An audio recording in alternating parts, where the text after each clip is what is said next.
Berani main sambutan. Baik, benar kan biasa.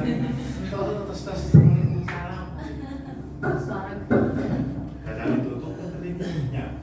Pembuka ya, anak saya. Bagi-bagi. Baik Bapak Ibu, terima kasih hadirannya. Bismillahirrahmanirrahim. Assalamualaikum warahmatullahi wabarakatuh. Waalaikumsalam. Alhamdulillahirabbil alamin wa bihi nasta'inu ala umuri dunya wad din wa ala alihi wa sahbihi ajma'in amma ba'd. Yang terhormat Ibu Kepala Sekolah SDSK Al-Azkia, yang saya hormati Bapak Ibu Guru SDSK Al-Azkia. Alhamdulillahirabbil alamin, pada kesempatan hari ini saya berkesempatan atau memiliki tugas untuk menyampaikan diseminasi budaya positif di lingkungan sekolah. Sebelum kita lanjut, mari kita membaca basmalah terlebih dahulu. Bismillahirrahmanirrahim. Baik Bapak Ibu, diseminasi budaya positif di lingkungan sekolah ini sebenarnya merupakan kewajiban pemerintah untuk disampaikan ke setiap sekolah, karena di dalamnya terdapat paradigma perubahan. Akan tetapi pemerintah menyampaikannya melalui para guru penggerak. Alhamdulillah di sekolah ini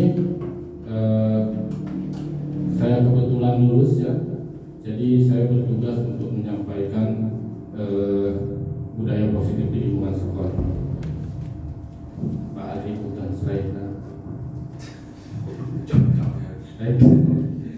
Ya, di setiap kesempatan, meskipun sudah saling mengenal ya, saya kembali memperkenalkan diri.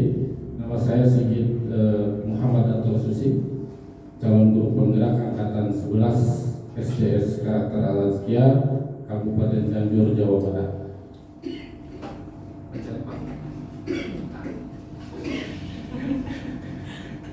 Selanjutnya, baik Bapak Ibu yang saya hormati, berikut ini adalah pembahasan yang akan kita coba bahas atau saya sampaikan pada kesempatan kali ini. Yang pertama adalah disiplin positif, nilai-nilai kebajikan universal. Yang kedua, motivasi, hukuman dan penghargaan restitusi. Kemudian yang ketiga, keyakinan kelas, kebutuhan dasar manusia, posisi kontrol, dan terakhir segitiga restitusi.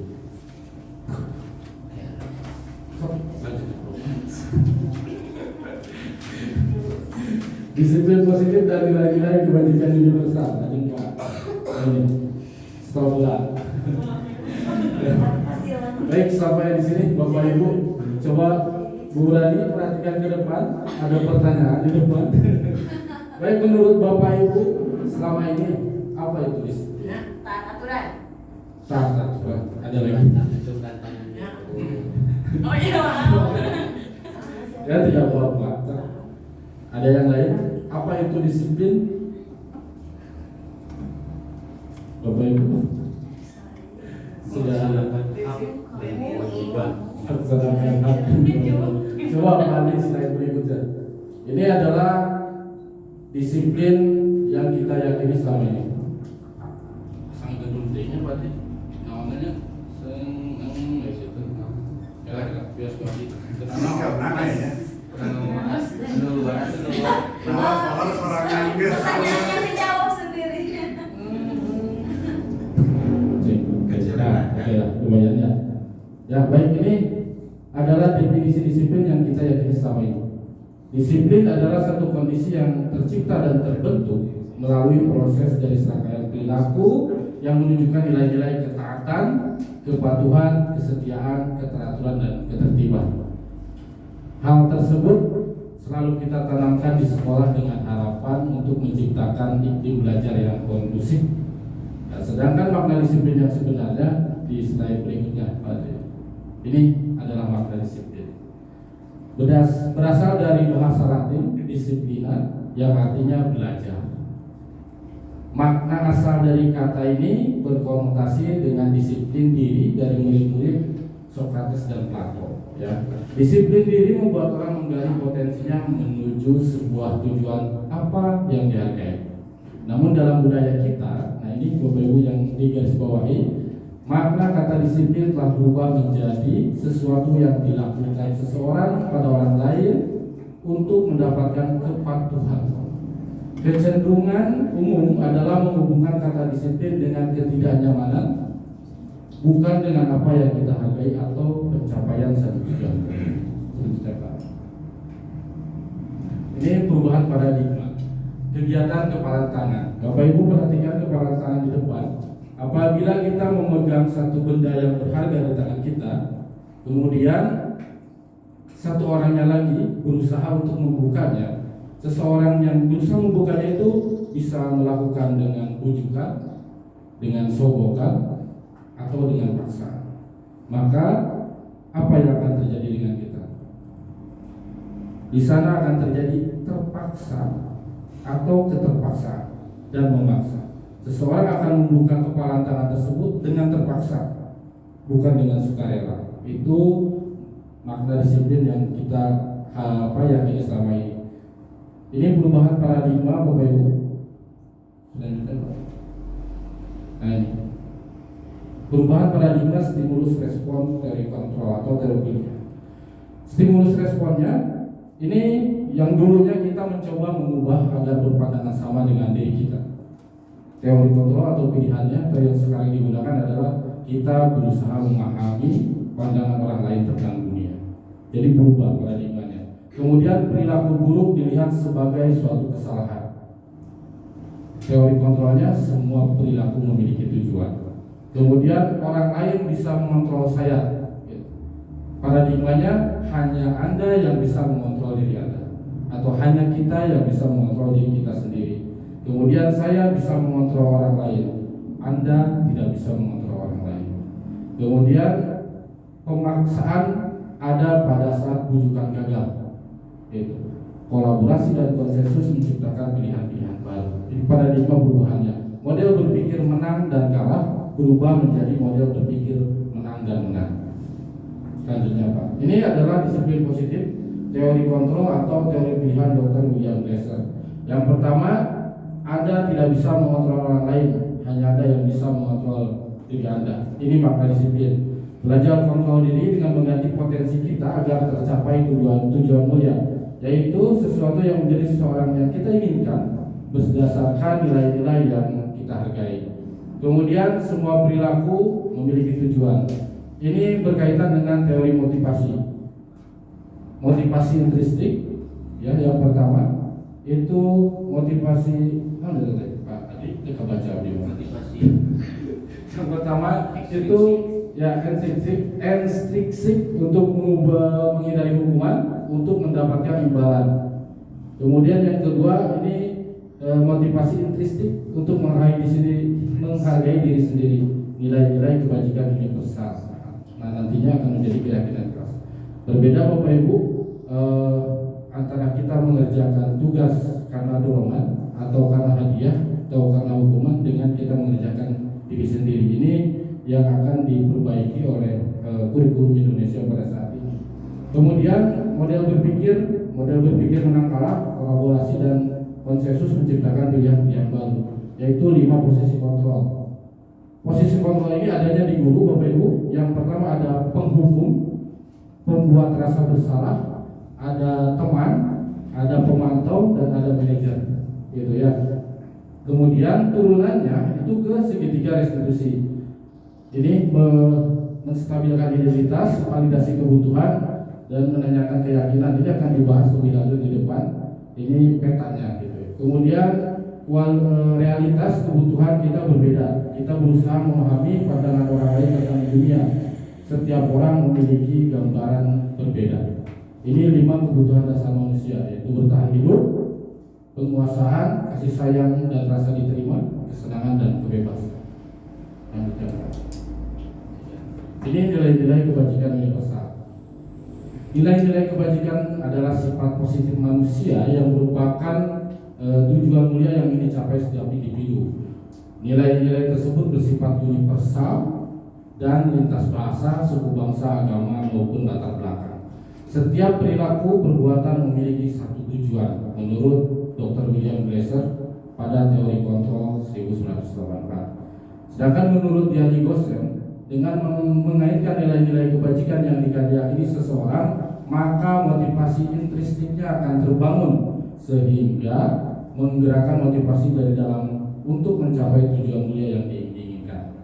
Nah, sedangkan nilai-nilai kebajikan yang ingin dicapai oleh setiap anak Indonesia kita kenal dengan profil pelajar Pancasila yang sekarang digaung-gaungkan oleh kurikulum Merdeka. Yang pertama adalah beriman, bertakwa kepada Tuhan Yang Maha Esa dan berakhlak mulia, mandiri, kemudian bernalar kritis, berkebijakan global, gotong royong dan kreatif. Ini Bapak Ibu yang tidak kalah penting dan sering kita jalani. Ini adalah motivasi, hukuman dan penghargaan serta restitusi. Ini Bapak Ibu, teori motivasi perilaku manusia. Ini kemarin materi ini sedikit merusak teori-teori yang saya yakini selama ini. Ini untuk menghindari ketidaknyamanan hukuman, apa yang akan terjadi apabila saya tidak melakukannya. Ini yang disebut dengan motivasi eksternal. Kenapa? Karena ini ada dorongan dari luar. Misalnya, kalau kamu tidak piket, kamu akan apa? Jadi saya akan mendapatkan apa kalau saya tidak melakukan hal tersebut. Yang kedua, untuk mendapatkan imbalan dari orang lain, institusi. Apa yang akan saya dapatkan apabila saya melakukan? Ini motivasi eksternal juga. Takut kesiangan, datang ke sekolah siang atau pagi-pagi karena bisa diskor, atau datang ke sekolah bisa dapat hukuman push up misalkan, ya. Kemudian yang ketiga adalah untuk menghargai diri sendiri. Ini tujuan kita, yaitu disiplin positif. Saya akan menjadi orang yang seperti apa bila saya melakukannya. Ini merdeka. Menurut Ki Hajar Dewantara, merdeka itu artinya tidak hanya terlepas dari perintah, akan tetapi juga cakap buat memerintah diri sendiri. Bapak Ibu, di sini ada titik-titik, ya. Artinya ini sebenarnya ada teori sebelumnya, tapi yang diambil hanya ini saja. Berikut saya Pak. Ini hukuman dan penghargaan. Bapak Ibu, dengan tidak mengurangi rasa hormat, ini juga merusak ideologi saya selama ini, bukan ideologi apa, keyakinan saya selama ini. Penghargaan berlaku sama dengan hukuman. Sekali lagi, penghargaan berlaku sama dengan hukuman. Dalam arti meminta atau membujuk seseorang melakukan sesuatu untuk memenuhi satu tujuan tertentu dari orang yang membujuk atau meminta, dorongan eksternalnya dan akan ada faktor ketergantungan. Beberapa dampak dari pemberian penghargaan ini Bapak Ibu, pengaruh jangka pendek dan jangka panjang. Penghargaan menghukum, penghargaan mengurangi ketepatan, penghargaan tidak efektif, kemudian penghargaan merusak hubungan, penghargaan menurunkan kualitas, penghargaan mematikan kreativitas, dan penghargaan mengurangi motivasi intrinsik. Ini kemarin yang banyak dibahas itu salah satunya adalah ranking. Secara garis besar ranking itu yang kita yakini selama ini memberikan ranking akan memotivasi anak lain untuk jadi sama seperti itu. Tapi kenyataannya banyak anak yang sakit hati karena tidak jadi ranking, bahkan jadi tidak bagus persahabatannya. Nah ini kita berubah ke sini, hukuman atau penghargaannya dirubah menjadi apresiasi. Bentuk program kebajikan atau apresiasi dalam memberikan apresiasi atau pengakuan ini ada beberapa. Pertama, pengakuan secara khusus. Yang kedua, pengakuan secara pribadi. Kemudian beri pengakuan kepada semua murid secara bergantian. Beri pengakuan secara konsisten dan fokus pada proses. Ada contohnya di slide. Nah ini contoh pengakuan atau apresiasi kebajikan. Yang pertama, pembuka nilai kebajikan dan situasi. Contohnya, kemarin saya perhatikan rasa empatimu besar sekali pada saat menolong murid baru di kelas kita. Ada pembukanya, ada nilai kebajikannya dan situasi atau kejadiannya. Saya menghargai kepedulianmu pada saat kamu membantu teman-temanmu tugas kelompok. Atau terima kasih untuk rasa tanggung jawabmu pada saat kamu membuat kertas-kertas yang berserakan di lantai. Gitu. Tidak siapa yang paling bersih apa? Gitu. Lanjut Pak, ada lagi Pak.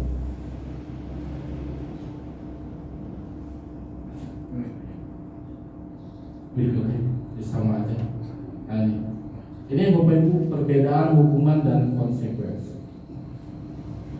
Hukuman adalah sesuatu yang menyakitkan harus terjadi. Mau tidak mau anak tidak akan dengan sukarela menjalani hukuman itu kecuali siapa ya dulu? Ada ya? Ada. Saya siap. Sedangkan konsekuensi adalah sesuatu harus terjadi. Kemudian membuat anak sakit fisik maupun hati untuk jangka waktu yang lama. Kadang mereka masih mengingat ketika sudah kita pribadi akan mengingat hukuman yang pernah kita terima di sekolah dulu. Ini yang disebut dengan hukuman. Sedangkan konsekuensi adalah anak membuat anak merasa tidak nyaman dalam jangka waktu pendek. Kemudian anak menghargai disiplin, anak membenci kedisiplinan. Paksaan, ini stimulus atau tanggapan. Mendorong anak menyakiti diri sendiri, kemudian mendorong anak agar mudah menyesuaikan diri. Ini konsekuensi. Nanti ada contohnya ke depan Bapak Ibu. Kemudian hukuman itu adalah konsep diri yang buruk, sedangkan konsekuensi adalah konsep diri yang baik. Anak belajar untuk menyembunyikan kesalahan, hukuman. Anak belajar untuk mematuhi peraturan. Bagaimana tidak ketika setiap pagi anak-anak datang ke sekolah itu ditanya, kamu tadi pagi sholat subuh tidak? Tidak, kasih hukuman. Besoknya ditanya lagi, kamu sholat subuh tidak? Tidak, kasih hukuman lagi. Maka besoknya anak akan belajar menyembunyikan kesalahan. Kamu sholat subuh tidak? Sholat. Padahal dia tidak melakukan. Ini. Kemudian marah, rasa bersalah, dipermalukan, merasa tidak dihargai. Ini saya akui sekali di kelas. Kalau misalkan menegur satu anak itu baru sekarang saya menyadari bagaimana perasaan anak tersebut di depan teman-temannya. Nah, ini sedangkan konsekuensi kehilangan hak, dibuat tidak nyaman, diasingkan untuk sementara. Nih coba Bapak.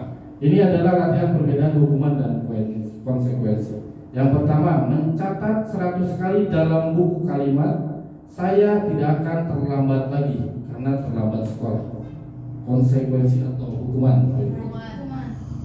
Yang kedua, lari mengelilingi lapangan basket 2 kali karena terlambat hadir di sekolah. Hukuman.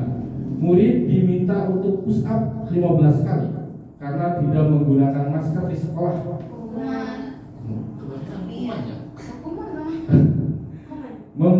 Menggantikan kertas tugas teman yang telah dicoret-coret. Membersihkan tumpahan air di meja tulis karena tersenggol pada saat belajar. Yang terakhir, murid disuruh untuk mengenakan sepatu seharian di sekolah karena tidak mengenakan sepatu hitam. Konsekuensi. Hukuman. Lari mengelilingi lapangan basket 2 kali karena terlambat 10 menit untuk pelajaran keuangan. Hukuman. Saya berikutnya Pak. Ini Bapak Ibu ya. Betul ya Pak, apa hukuman, konsekuensi, dan terakhir konsekuensi. Betul. Ini bisa kita terapkan nanti Pak ya. Ini restitusi Bapak Ibu. Restitusi adalah proses menciptakan kondisi bagi murid untuk memperbaiki kesalahan mereka, sehingga mereka bisa kembali pada kelompok mereka dengan karakter yang lebih kuat. Restitusi juga merupakan proses kolaboratif yang mengajarkan murid untuk mencari solusi untuk masalah mereka, dan membantu murid berpikir tentang orang seperti apa yang mereka inginkan menjadi tujuan yang mulia dan bagaimana mereka harus memperlakukan orang lain. Nah ini Bapak Ibu, ini dibagi menjadi 2, identitas gagal dan identitas sukses. Ketinggalan tinggal dibacanya. Identitas gagal adalah hukuman, sedangkan identitas sukses adalah disiplin. Disiplin terbagi menjadi 2, konsekuensi dan restitusi. Hukuman sesuatu yang menyakitkan harus terjadi. Kalau konsekuensi itu sesuatu harus terjadi, dan restitusinya merupakan pilihan. Kemudian hukuman tidak nyaman untuk murid atau anak untuk jangka waktu panjang, sedangkan konsekuensi tidak nyaman untuk murid atau anak dalam jangka waktu pendek. Restitusinya menguatkan untuk murid dalam jangka waktu panjang. Gitu. Efeknya ya. Kemudian hukuman, korban mendapatkan keadilan. Korbannya mendapatkan keadilan. Korban bisa diabaikan. Kemudian korban mendapatkan ganti. Sama saja ya. Kemudian murid akan atau anak akan tersakiti. Murid anak dibuat tidak nyaman. Murid atau anak mendapatkan penguatan. Ini identitas sukses dan identitas gagalnya. Ini dan lain banyak sebagainya ya. Ini salah satu yang di bawah peraturannya adalah kamu harus misalnya. Tapi kalau di konsekuensi adalah apa peraturannya? Mampukah kamu melakukannya? Terima kasih. Itu konsekuensi. Terus restitusinya apa yang kamu yakini? Apa yang bisa kamu lakukan untuk memperbaiki masalah ini? Ada beberapa perbedaan di sana. Ini ciri-ciri restitusi Bapak Ibu. Restitusi itu bukan untuk menebus kesalahan, namun untuk belajar dari kesalahan. Restitusi memperbaiki hubungan. Restitusi merupakan sebuah tawaran, bukan paksaan. Restitusi menuntun untuk melihat ke dalam diri. Restitusi mencari kebutuhan dasar yang mendasari tindakan. Restitusi diri adalah cara yang paling baik. Restitusi fokus pada karakter, bukan tindakan. Restitusi fokus pada solusi, dan restitusi mengembalikan murid yang berbuat salah pada kelompoknya. Kemarin sudah saya melakukan praktik dengan kelas 6 ya, dilakukan. Dan yang praktik yang kedua itu mengena gitu. Kata Barat, kalau masalahnya begini Pak, saya aman berarti ya, aman gitu. Bukan merasa dihukum atau untuk merasa bersalah, tapi dia lebih memperbaiki dirinya sendiri. Ketiga ini Bapak Ibu, keyakinan kelas. Next Pak. Nah, mengapa keyakinan kelas? Untuk mendukung motivasi Kristi. Kemudian kembali ke nilai-nilai keyakinan, lebih menggerakkan seseorang dibandingkan mengikuti serangkaian peraturan-peraturan. Ini Bapak Ibu, peraturan kelasnya selalu kembalikan buku ke tempatnya.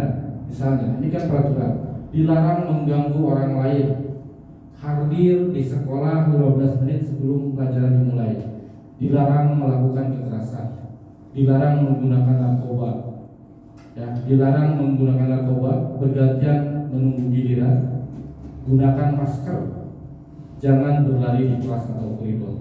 Sedangkan keyakinan kelas bentuknya tidak seperti ini, tapi yang pertama ini sama aja. Nah, ini suatu selalu kembalikan buku ke tempatnya, tanggung jawab keyakinan kelas.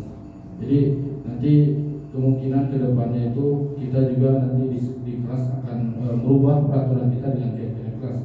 Tahapan-tahapannya bisa begini Bapak Ibu. Misalkan peraturan kelas yang sudah ada itu, kalau kelas atas bisa pakai sticky note ya peraturannya. Itu kalau belum ada, kita bikin peraturannya yang menurut anak-anak, tempel itu di peraturan pertama, apa itu namanya peraturan kedua ya. Kemudian diubah kata-katanya ke kalimat positif. Misalnya dari kata mencoret-coret dinding, dilarang mencoret-coret dinding, jadinya jagalah keindahan kelas, jagalah kebersihan, itu kebersihan kelas dan lain sebagainya.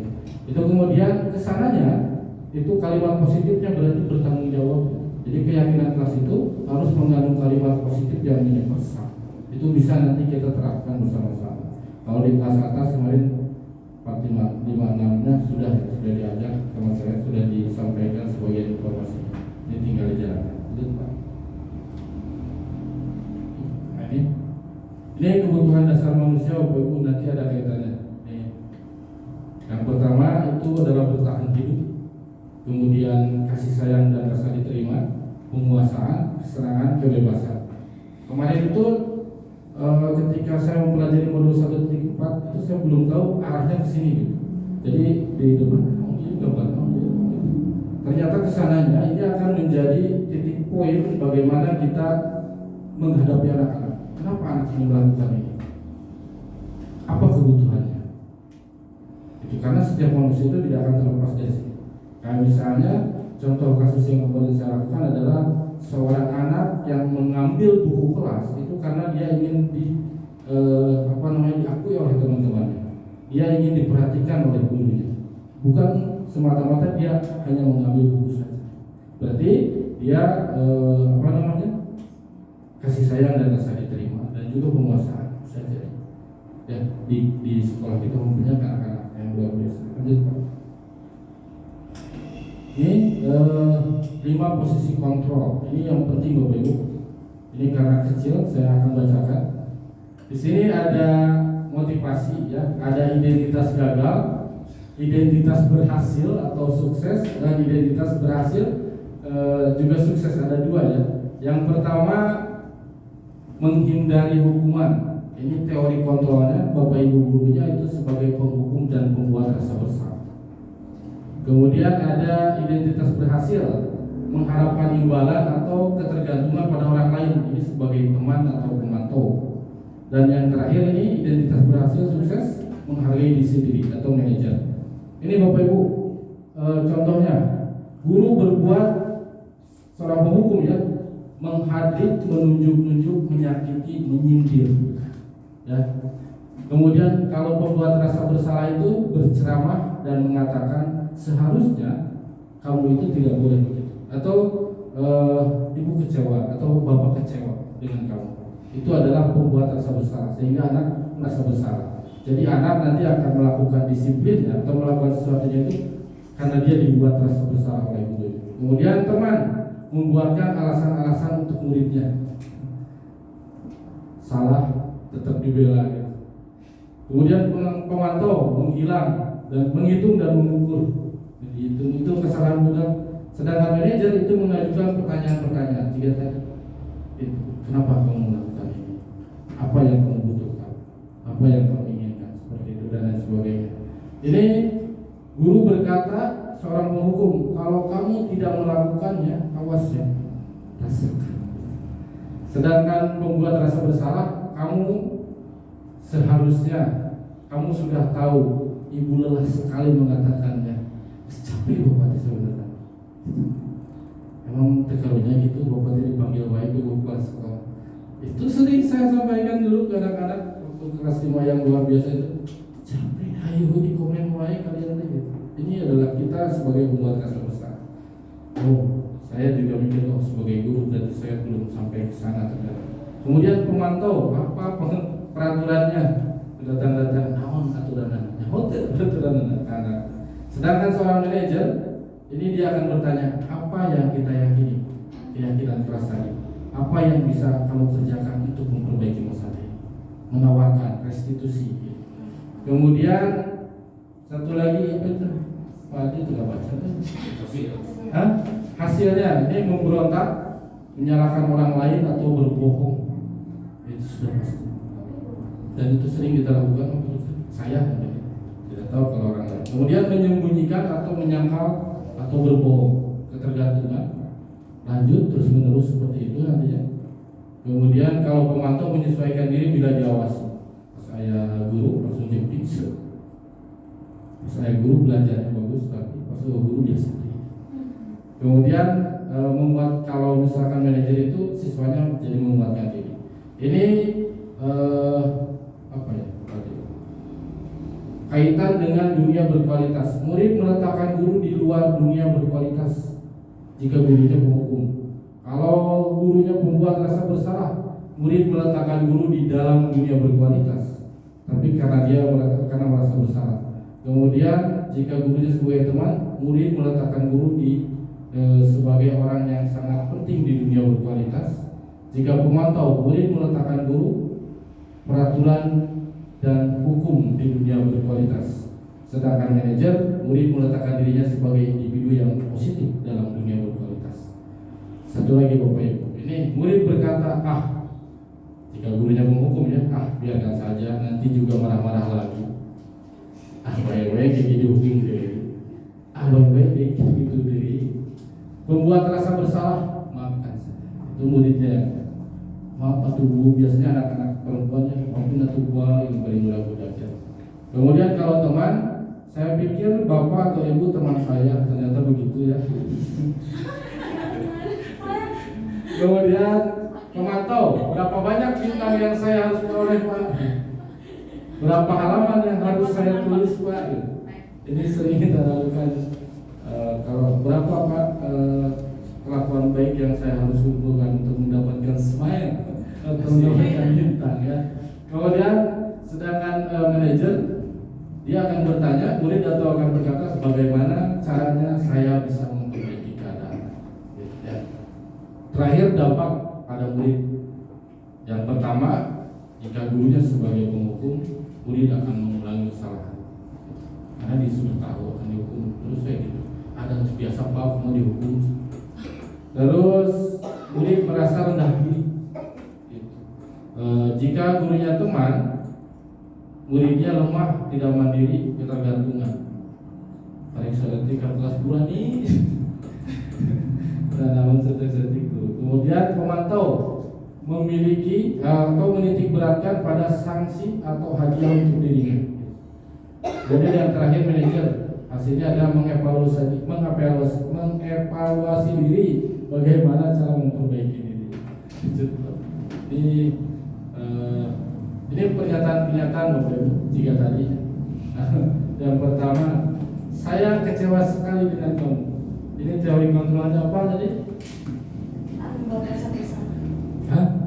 Membuat rasa bersalah, penghukum, membuat rasa bersalah. Saya kecewa sekali dengan kamu. Nanti kita cek. Kamu tidak pernah benar melakukannya.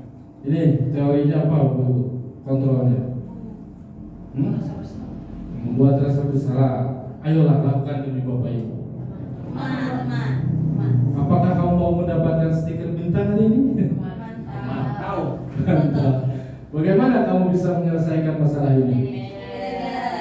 Kamu selalu yang paling terakhir. Merasa bersalah. Coba cek saya sebagai ini.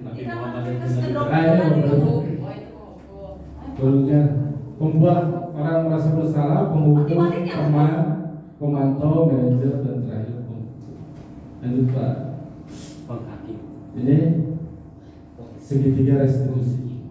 Nah ini adalah yang kemarin saya praktekkan bersama anak-anak. Segitiga restitusi itu yang pertama adalah validasi kebutuhan, menstabilkan identitas, kemudian menyanyikan keyakinan. Urutannya tidak harus selalu begitu.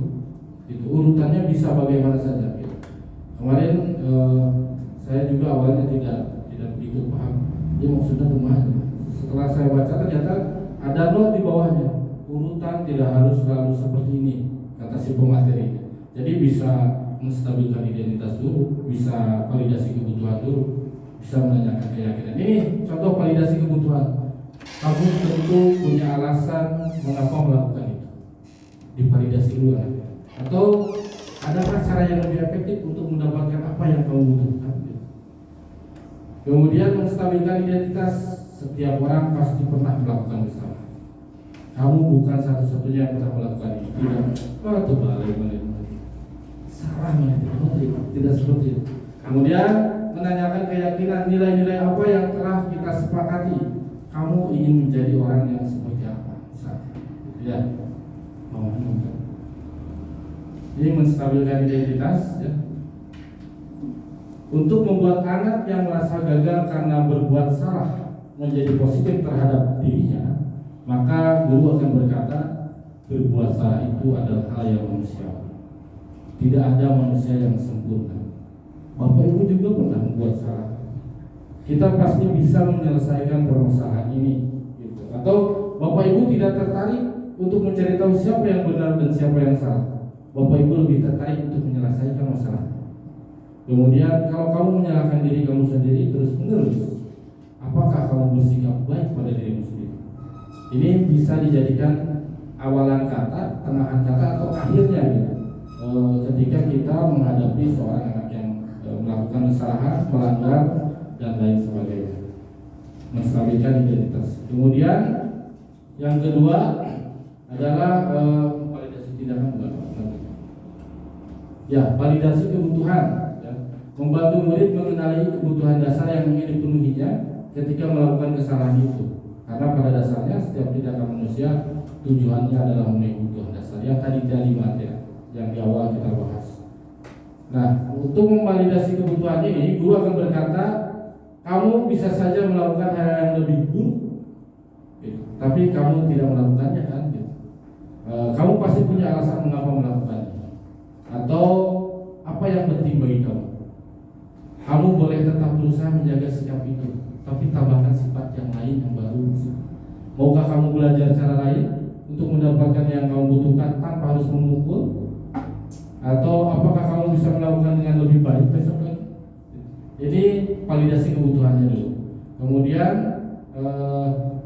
ini menanyakan keyakinannya. Anak melihat kesalahannya dihubungkan dengan norma sosial dan nilai-nilai yang mendasari manusia berinteraksi dengan orang-orang lain.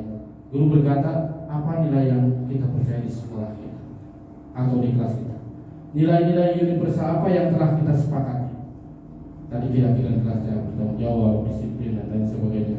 Kelas yang ideal itu seperti apa sih? Jadi malah ditanya gitu anaknya, kamu ingin jadi anak seperti apa? Atau apa yang kamu rasakan ketika kamu melakukan itu? Kamu mau menjadi seorang yang seperti apa? Itu kemarin ya diterapkan di saya coba Hafiz. Waktu kata ibu Hafiz kan dia lagi mukul-mukul, wih kamu kuat sekali, hebat, gitu kan? Dia langsung diam, wah bagus lah, kamu kuat ya badannya, gitu, tenaganya bagus. Udah siap belum, udah dia mau ya, dan dia berhenti mukul-mukul. Tidak lupa, biasanya habis melakukan saya tinggal, di sini kan kasih tahu. Sudah cek gitu. Jadi sadar. Ini selanjutnya intervensi 30 detik. Bapak Ibu, intervensi ini bisa membantu murid kembali ke tujuan semula dengan cukup singkat dan dengan cara non-konfrontatif. Pertanyaan-pertanyaan yang diajukan biasanya ditemukan oleh seorang pemantau atau manajer. Ini nanti saya bagikan slide-nya, ini bisa kita gunakan kepada anak. Misalnya, apakah kamu ingin berbuat lebih baik hari ini? Atau apakah saat ini kamu sedang menjadi orang yang sedang kamu inginkan? Kalau tidak, kamu maunya seperti apa? Apakah kamu bisa mengubah kegiatan atau perilaku kamu saat ini menjadi sikap yang lebih membantu? Apakah wajar membuat kesalahan? Apa yang kamu lakukan saat ini sesuai oke? Oke. Kapan kamu siap untuk mulai? Peraturannya apa? Gitu. Ini intervensi 30 detik di awal. Apa yang kamu inginkan? Peraturannya apa? Itu bisa kita lakukan kepada siswa kita di kelas.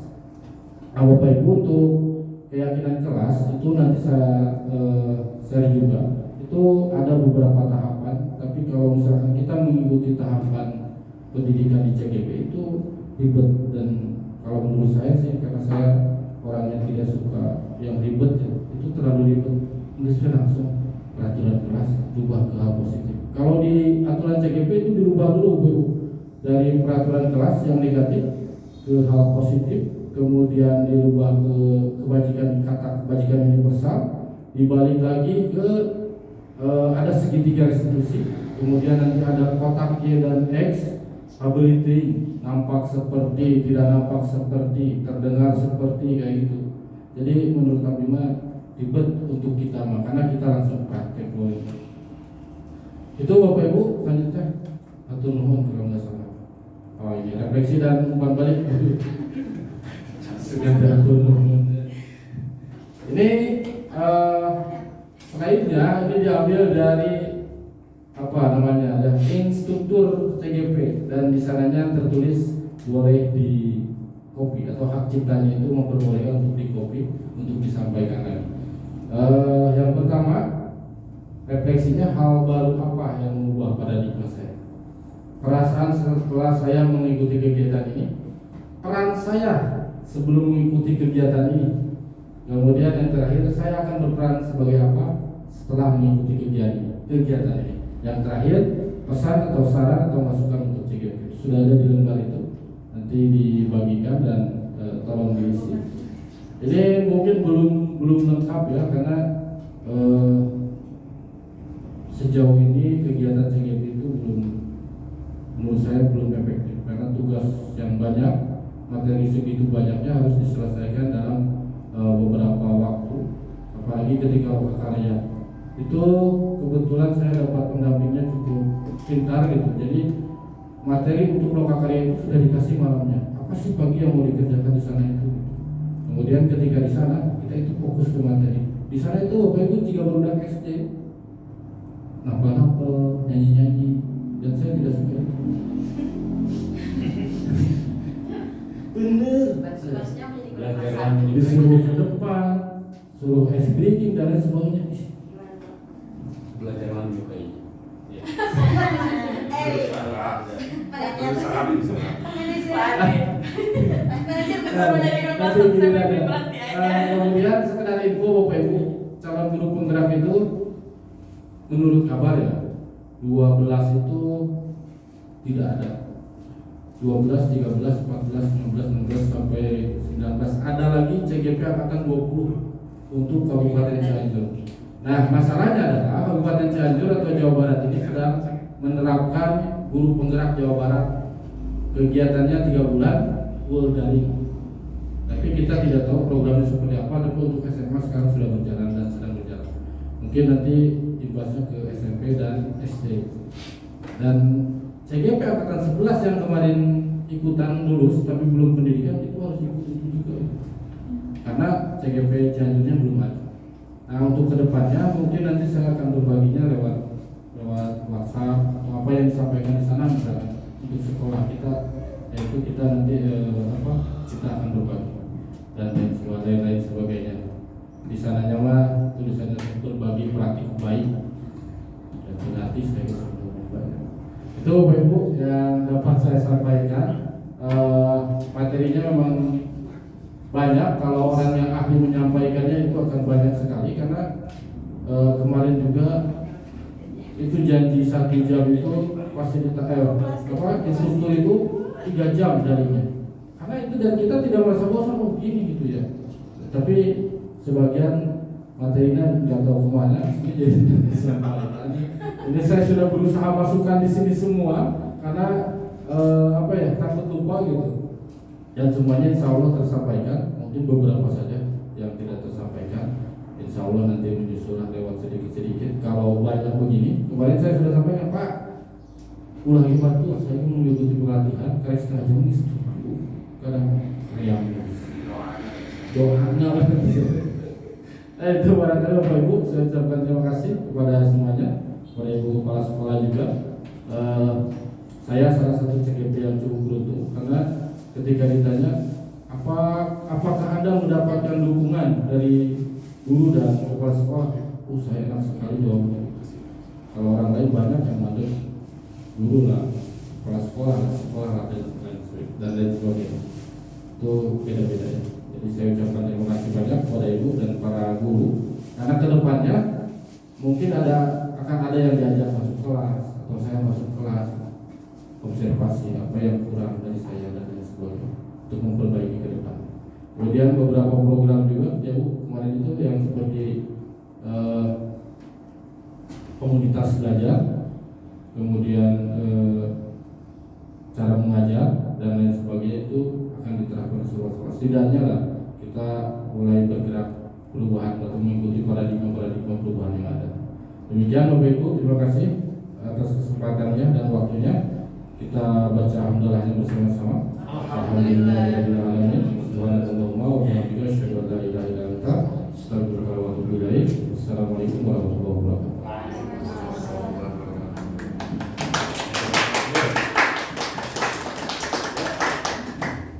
Ini daftar hadir kan refleksinya? Ini tidak ada sesi tanya jawab ya. Sudah. Aja Pak. Saya Bertanya ya. Tergantung ya, asal tergantung gitu ya. Pasti saya teh nungguan itu kok langsung terima kasih gitu. Ada sesi tanya jawab gitu. harusnya ada sesi diskusi, tapi saya sudah habiskan nanti di sana.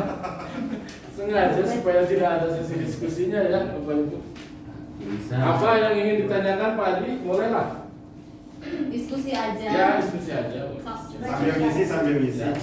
Sebetulnya ada 2 ya yang ingin saya tanyakan, tapi 1 aja dulu. Kasih kesempatan buat yang lain. Ini salah satu hal yang sudah saya terapkan di kelas. Restitusi itu bisa untuk penyampaian materi juga nggak? Misal ketika ingin evaluasi, kita memberi pilihan ke anak-anak. Hari ini evaluasinya mau pilihan ganda atau esai. Itu bisa disampaikan di situ nggak? Itu mah ke asesmen dan restitusi itu kan untuk menyelesaikan masalah, Pak, buat masalah, menyelesaikan masalah atau misalkan anak yang melanggar dan lain sebagainya. kita gunakan Ke signifikansi. karakter. Ya, lebih ke karakter itu. Kalau misalkan itu masuknya ke pendidikan yang berpihak kepada siswa itu tidak apa-apa. Jadi mereka itu melakukan asesmen sesuai dengan yang mereka inginkan misalkan. Tidak apa-apa. Kayak misalnya dulu kalau saya mengajar di kelas, Pak, misalkan materinya tentang aduha dan artinya gitu, itu akte. Lalu misalkan anak itu kita harus aduha, anak itu pokoknya harus menulis sesuatu tentang aduha. Tapi sekarang itu berbeda caranya. Ternyata kalaupun anak ditipu, mereka tidak sadar, mereka sudah menuliskan kompetensi mereka atau pengetahuan mereka dari awal. Misalnya saya sudah terapkan itu yang 4P itu. Mereka disuruh melakukan refleksi di akhir pembelajaran. Saya tidak bilang anak-anak tidak ada tugas, kalian tidak usah menulis di buku. Kalian nanti di akhir aja nulis refleksi. Refleksinya seperti apa, Pak? P4 peristiwa, kemudian perasaan, pelajaran, dan terakhir itu penerapan. Peristiwa. Ketika saya masuk ke kelas sampai saya keluar kelas, apa yang terjadi di sini nih? Gitu kan? Terus yang keduanya perasaan, apa perasaannya? Ketika kalian belajar bersama Bapak nih, sok tuliskan. Yang terakhir pelajaran. Ketika Bapak masuk ke kelas sampai Bapak terakhir, pelajaran apa yang kamu dapatkan? Gitu. Anak secara tidak sadar tadi belajar tentang surat al-duha, belajar tentang tajwid, sabarahiji gitu kan.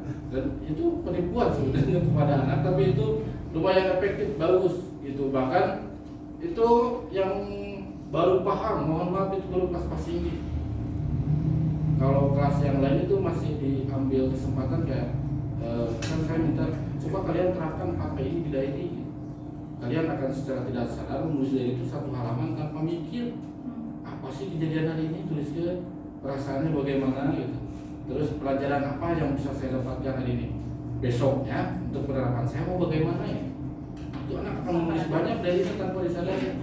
Tapi kelas yang lain masih belum, Pak, masih cukup ini peristiwanya hari ini belajar PAI, perasaannya senang, apa yang dipelajari ini jemin masih gitu.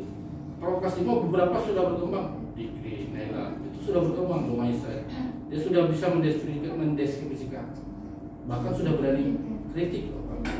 Gitu. Anak-anak itu kita kasih seperti itu aja. So, jangan kalau dulu ada yang berisik di kelas saya akan gitu. Woi, misalkan. Oh, sekarang tidak lagi. Sampai Ini 2. sebentar belum satu. Tapi mungkin nggak sih Pak, orang-orang yang memang nulisnya singkat itu memang mereka itu nggak suka nulis. Gayanya, betul. Gaya. Gaya belajar. Mungkin mereka itu senangnya berbicara, speak up. Iya. Seperti di kelas saya kayak Randika tuh nggak senang nulis, dia senangnya ngomong tampil, action gitu. Mungkin nggak sih begitu? Kalau misalkan begini, saya orang yang senang nulis, Pak. Tapi saya tidak menulis. Saya penulis, saya suka menulis cerita, menulis apa. Banyak cerita yang dihasilkan yang belum dipublish, tapi saya tidak suka menulis itu. Kayak misalnya ada rapat, ada hal-hal apa itu nulis itu males. Jadi tergantung mood sendiri gitu. Padahal saya orangnya menyukai menulis. Itu kadang mungkin bisa jadi karena kelasnya, suasana kelasnya, pelajarannya, bisa juga karena kebutuhan dasarnya tadi. Dia merasa berkuasa gitu. Kebutuhan itu berkuasa di kelas. Saya tidak boleh hanya terlihat biasa saja di depan lain. Dan kita mah nulis banyak nulis bisa. Ngomongnya bisa. Jarinya keseleo. Nah, gitu. Tapi itu bisa jadi ini, Pak, bisa jadi gaya belajar tersendiri di sekolah nanti. Ada ini yang menyampaikan refleksi dan itu bisa gitu. Silakan Bu Yuni. Iya. Yang tadi yang dijelaskan sama Bapak, ada yang guru berkata tidak apa-apa kesalahan karena manusiawi gitu kan. Tapi kalau pernyataan saya ketika anak diberikan pengalaman seperti itu, kayaknya gitu bakal ulang lagi karena manusiawi gitu. Gimana menurut Bapak? Nah, itu juga Bu pemikiran saya awalnya gitu. Karena kan awalnya itu saya membuat satu pembelajaran, di dalamnya itu ada rewardnya. Si suatu program itu ada rewardnya. Kemudian si fasilitatornya bilang begini, nanti ya di modul 1.4 kita lihat reward itu seperti apa.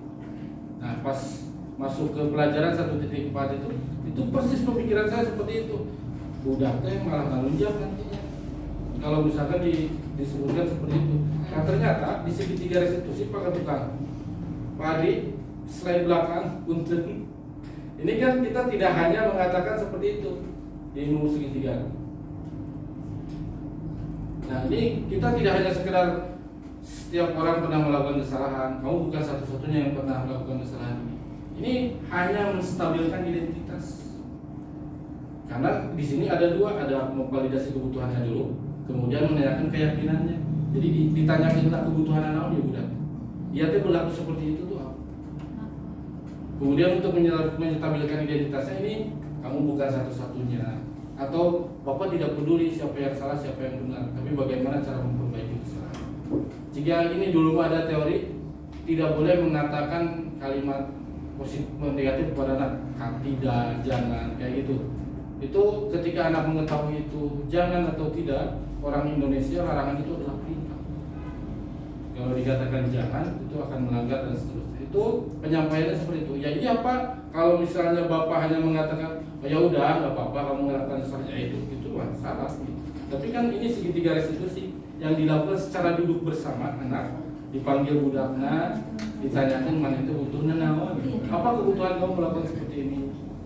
Oh ya sudah, karena tidak hanya ini Bu, kata-katanya banyak sekali kata-katanya selain ini. Ini kan hanya contoh saja untuk membuat anak itu tidak down atau tidak merasa terlalu bersalah.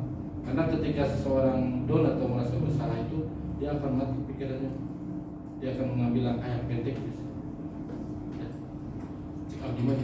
Abdi gitu meyakininya. Kalau hanya sekedar dari situ aja follow up-nya, ya kamu tidak usah merasa bersalah. Bapak juga pernah merasa bersalah.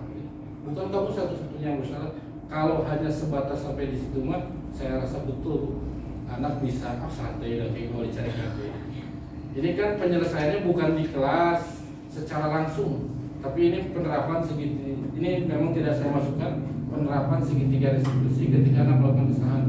Itu nanti videonya saya share ya. Itu dipanggil anaknya kayak kemarin yang terakhir itu siapa?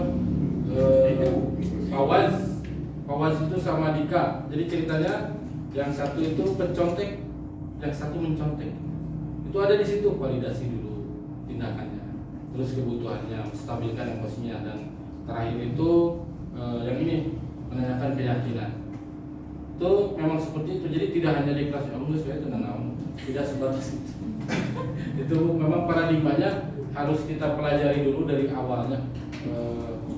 Susah sih. Kayak misalkan tadi kan ngasih bintang, kan kita sudah meyakini ngasih uang ke anak juga itu anak semangat. Gitu. Tapi di sana ternyata tidak seperti itu. Terus kayak disiplin bagus, anak jadi disiplin, dicarikan wae ke latihan pagi, baris berbaris lama-lama juga jadi bagus misalkan barisnya, karena dicarikan wae kan gitu. Tidak seperti itu ternyata. Dan ya. Nantilah Saya lelah. saya dikit-dikit capek misalkan anak. Karena ini sulit dipahami di kurikulum Merdeka yang sekarang. Kalau misalkan ikut pelatihannya mah langsung tahu. Itu kadang kan belajar paham ya, strategi di kelas aja. Sebenarnya pokok. Kata lihat saya Malam dan awal ya. kalau dikit kan saya tuh jadi terlambat. Itu tadi yang hukuman kan membuat anak itu membekas. Nah, karena emang saya juga merasakan dulu dihukum. Benar. Ingat yang dari dulu.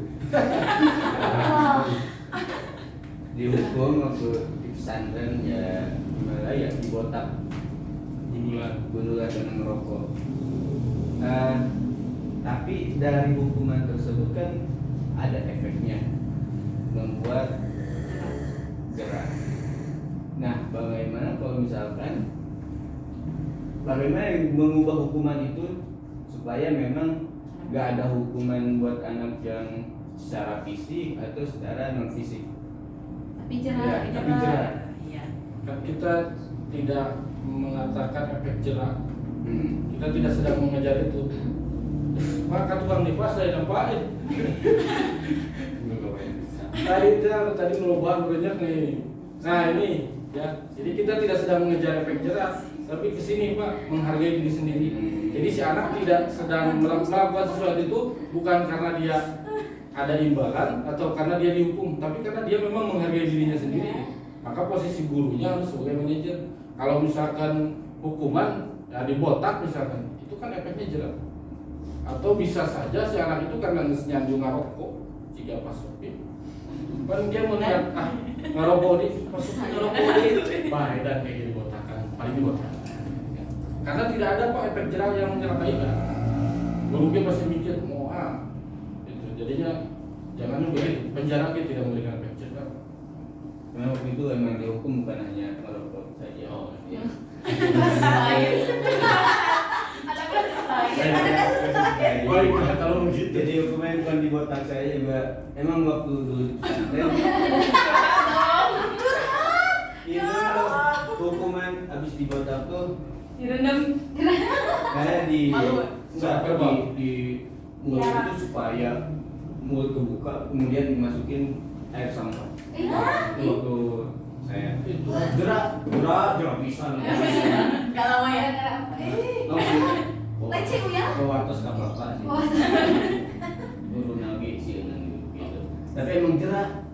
Nah, saya juga mau ke anak-anak peserta didik saya itu gak mau membuat Ya, jadi yang kita kejar di sini itu sekarang itu karena berpihak kepada siswanya daripada gurunya. Yang kejar bukan efek jerah, tapi lebih ke dia itu melakukan sesuatu atas keyakinan dirinya sendiri. Konsekuensi bukan hukuman. Kalau anak-anak sekarang kan kalau misalkan kena fisik pasti ada masalah. Apa itu nanti orang tuanya